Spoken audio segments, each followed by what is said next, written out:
Iran के अंदर जब जंग बंदी के बाद वहां पर इसको अपनी फतह के साथ हम देख रहे हैं कि जश्न भी मनाया जा रहा है, तो वहां पे इस वक्त ओवरऑल पूरा सेंटिमेंट है क्या? खास तौर पे अगर आप हमें बताएं, जो लोगों से आपकी बात हुई है वहां पर जो मुख्तलिफ वॉक ऑफ लाइफ से ताल्लुक रखने वाले लोग हैं, ईरान की इस वक्त क्या सूरत हाल है? जी थैंक यू मारिया।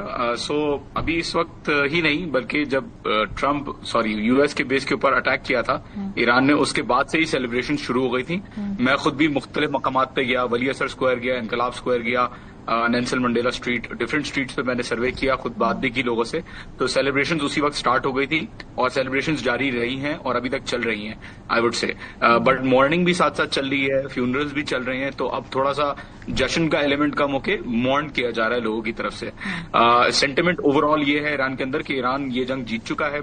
आयतुल्लाह खामनाई का जो बयान आया उसमें उन्होंने भी कहा, और मुख्तलिफ यूएस की जो रिपोर्ट्स है उनको मद्देनजर रखते हुए भी ये चीज ईरानी फील कर रहे हैं कि कंफर्म हो चुकी है कि सिग्निफिकेंट डैमेज नहीं हुआ डिस्पाइट अराक्ची साहब basically statements. So the sentiments are high and people are very happy here. Idris साहब, ये जो अमरीकी मीडिया है वो प्रेसिडेंट ट्रंप को खुश होने नहीं दे रहा। वो मुख्तलिफ जो रिपोर्ट लीक्स आई हैं उसके नतीजे में वो कह रहा है जी इफेक्टिव अटैक्स नहीं थे अमरीका के। क्या वहां पर आपको पेंटागन और व्हाइट हाउस एक सेम पेज पर नजर नहीं आता है? वो क्यों खुशियां छीनना चाहते हैं प्रेसिडेंट ट्रंप की, अगर वो अपने आप को एक इस वक्त पीस मेकर के तौर पे देख रहे हैं?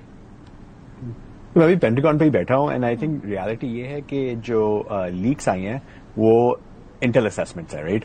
तो ऐसा नहीं है कि आई थिंक मीडिया का एक कोई प्रेफरेंस है या नहीं प्रेफरेंस है। जो इंटेलिजेंस कम्युनिटी है यूएस की वो ही कह रही है कि जो स्ट्राइक्स हैं वो इतनी इफेक्टिव नहीं हुई। शायद टाइम लगेगा बताने में और पता चलने में, मगर एज ऑफ राइट नाउ जो पेंटागन का जो इंटेलिजेंस आर्म है वो कह रहा है कि पॉसिबिलिटी है कि ये स्ट्राइक्स एक्चुअली इफेक्टिव नहीं हुई इतनी। तो आई थिंक ये एनवायरनमेंट है एंड आई थिंक आप कहीं थिंक विन विन है। आई थिंक जो पेंटागन और व्हाइट हाउस में एटलीस्ट जो मैं ऑफिशियल से बात कर रहा हूँ वो आई थिंक लूज लूज के तौर पे देख रहे हैं, इन द सेंस के Iran for the US Iran का nuclear program may be years but potentially months postpone हुआ। ईरान की तरफ से इजराइल काफी इफेक्टिवली अटैक कर पाया है, न्यूक्लियर साइट्स, टॉप लीडरशिप को डिस्ट्रॉय कर पाए। और इजराइल की तरफ से लूज है क्योंकि इन रियलिटी जो आई थिंक वो चाह रहे थे रिजीम चेंज होना, इवन तो कह नहीं रहे थे, वो नहीं हुआ। तो I think I am looking at it, और मैं जो ऑफिशियल्स से बात कर रहा हूँ वाशिंगटन में, लूज लूज सिचुएशन। जॉन, जब भी इस तरह का कोई सूरत हाल होती है इसके दो ही आउटकम है, या तो जो मौजूदा हुकूमत वक्त है वो कमजोर होती है या वो मजीद इम्बोल्डन हो जाती है। अब जब डस्ट बैठ रही है, फॉग ऑफ वॉर खत्म हो रहा है, क्या कॉन्वर्सेशन है ईरान के अंदर? क्या वहां पे कोई इंटरनल अकाउंटेबिलिटी का सवाल भी हो रहा है, या वो मजीद ताकतवर हो गई है वहां पर जो इस वक्त की हुकूमत है, इस वक्त की जो वहां पर सुप्रीम लीडरशिप है?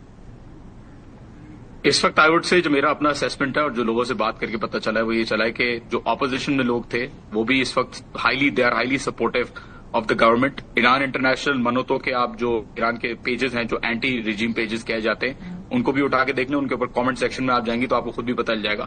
General people sentiment is for the government and the government is stronger than it has ever बिन। यहाँ पे सिचुएशन को लूज लूज नहीं बल्कि विन ही देखा जा रहा है ईरान की तरफ से, क्योंकि जो स्ट्रेटेजिक ऑब्जेक्टिव्स यूनाइटेड स्टेट्स और इसराइल के थे वो पूरे नहीं हुए। ना ही रिजीम चेंज का तो सवाल ही खत्म हो गया। Eight the same time nuclear sites के ऊपर भी आई गेस इनिशियल असेसमेंट्स है, बट आई गेस यहाँ पे कबूल नहीं किया जा रहा और ना ही ऐसा नजर आ रहा है कि कोई सिग्निफिकेंट डैमेज हुआ है। And at the same time Iran has effectively और damaged Israel as well. Trump साहब ने खुद भी अग्री किया कि जो लास्ट सैल्वो ऑफ मिसाइल्स गया था वो बहुत ही खतरनाक था।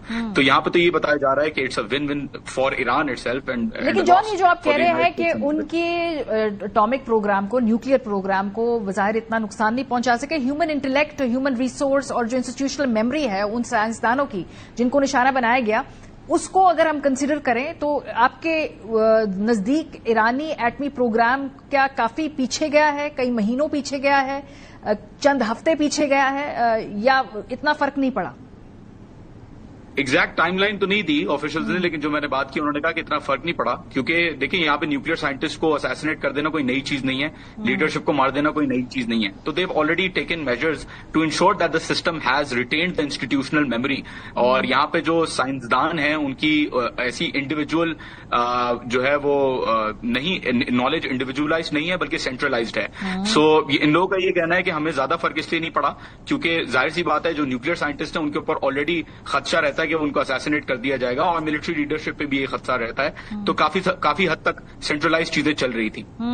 इदरीस, ये जो आपने भी देखी होंगी मुख्तलिफ रिपोर्ट्स हैं, इजरायली अखबारों में भी छप रही हैं. इसके अलावा जो चहमगोइयां हैं वो है कि गजा के अंदर 2 हफ्ते के बाद मुमकिना तौर पर सीज फायर है और फिर मिडिल ईस्ट की सेटलमेंट की तरफ बात जा रही है.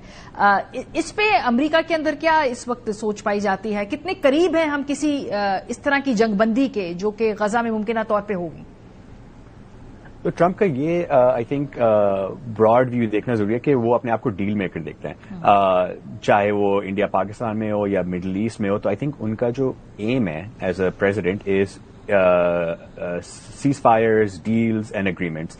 तो अभी उनकी पूरी कोशिश रह चुकी है. वो कहते हैं कि ये एब्राहम अकॉर्ड्स जो कहे जाते हैं कि मिडिल ईस्टर्न कंट्रीज इजराइल से पीस अकॉर्ड्स और फ्रेंड रिलेशंस करें, वो टॉप प्रायोरिटी बन गई है. उनको ईरान, इजराइल आई थिंक वो थोड़ा सा साइड पे रख रहे हैं अब, और अब फोकस कर रहे हैं एब्राहम अकॉर्ड्स पे. जो इनके स्पेशल ऑनवॉय हैं स्टीव विटकॉफ, वो बात कर रहे हैं इजराइल से, कतर के थ्रू हमास से भी बात कर रहे हैं कि एक सीज फायर हो सके. बिकॉज आई थिंक वाशिंगटन में एक व्यू है कि अगर गाजा में सीज फायर हो जाए तो सीरिया, लेबनान और potentially Saudi Arabia might be willing to accept Israel और उनके साथ पीस डील. तो आई थिंक काफी पिवटल मोमेंट है Middle East. Because I think next हफ्ते, 2 हफ्ते, महीने में जो आउटले है और मिडिल ईस्ट जैसे हम लोग जानते हैं काफी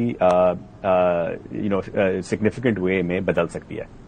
और आपको लगता है कि नेतन्याहू इस तरह की किसी भी सीज फायर के ऊपर मान जाएंगे? खास आई थिंक ये $1 million क्वेश्चन नहीं, आई थिंक ये $1 million क्वेश्चन है. Because I think overall I think अगर अमेरिका को देखा जाए प्रो इजराइल है, मगर गवर्नमेंट में काफी फ्रस्ट्रेशन रह चुकी है. 3 महीने नहीं, मगर अगर आप 2-3 साल पहले देखें काफी फ्रस्ट्रेशन रह चुकी है नेतन्याहू के साथ. बिकॉज वो देखते हैं कि जब भी पीस डील पास आती है तो नेतन्याहू कोई स्ट्राइक करता है, कोई ऐसा एड को बंद कर देता है गाजा में कि वो प्रॉब्लम्स क्रिएट होती है और हमास फिर उससे सीज फायर इम्पॉसिबल हो जाता है. तो आई थिंक वो काफी कॉशियस हैं कि नेतन्याहू क्या करेगा क्या नहीं करेगा. मगर उनने जो एक कैरेट अगर कहा जाए वो है ये एब्राहम अकॉर्ड्स. तो आई थिंक ये सिचुएशन देख रहे हैं कि ट्रंप एडमिनिस्ट्रेशन को देना चाह रहा है एब्राहम अकॉर्ड्स अगर वो गाजा को सीज फायर कर सकें. तो आई थिंक ये काफी डेलिकेट डांस चल रहा है डिप्लोमेटिकली. जॉन, और ये जो सारी गुफ्तगू है इसको ईरान में बैठकर वहां पे लोग कैसे देख रहे हैं? एब्राहम अकॉर्ड्स की बात करें, गाजा के सीज फायर की बात करें, at some point of time आगे जाके इजराइल की रिकग्निशन की बात करें. जी, यहाँ पे जो लोग देख रहे हैं पर्टिकुलरली इंटेलेक्चुअल से जिनसे मेरी बात हुई है, मुख्तलिफ इंटेलेक्चुअल से इंक्लूडिंग प्रोफेसर मेरेंडी जो कि बहुत फेमस है यहाँ पे, Oslo accords, camp David accords का अगर प्रेसिडेंट देखा जाए और मुख्तलिफ मुकामात पे जो इसराइल के साथ कोशिशें की गई हैं किसी तरीके से सेटलमेंट कराने की गाजा के ऊपर, वो नाकाम रही हैं. तो अभी स्केप्टिकल हैं लोग. और एट द सेम टाइम जो बात हो रही है, जो प्लान में इनिशियली प्रपोज किया जा रहा है कि दूसरे मुल्कों को दिया जाएगा कंट्रोल गाजा के ऊपर, यहाँ पे भी लोग कह रहे हैं कि Hamas will not basically get और Palestinians will not basically agree to this, और यहाँ पे रिटेलिएशन हो सकती है उस फ्रंट पे. एट द सेम टाइम देखें, पब्लिक का सेंटिमेंट इंगेज करना बहुत इंपॉर्टेंट है इन द मिडल ईस्ट. जितने भी लोग मुल्कों की बात हो रही है, क्या उनकी पब्लिक उनको अलाउ करेगी इस कदम की इकदाम उठा के इजराइल को रिकॉग्नाइज करना? That is also a question that we have to engage with. At the same time Noam Chomsky साहब की किताब के हवाले से 600 से ज्यादा सीज फायर वायलेशंस हुई हैं. रेजोल्यूशन 181, रेजोल्यूशन 242, बहुत सारी जो रेजोल्यूशंस हैं उनके ऊपर भी करार जो बहुत सारे मराहिल हैं. अभी बहुत सारे मराहिल है. एक ख्वाहिश है लेकिन एक प्लान है. इसके बीच में भी बहुत सारे ऐसे इम्कानात हैं, चैलेंजेस हैं जो नजर आ रहे हैं.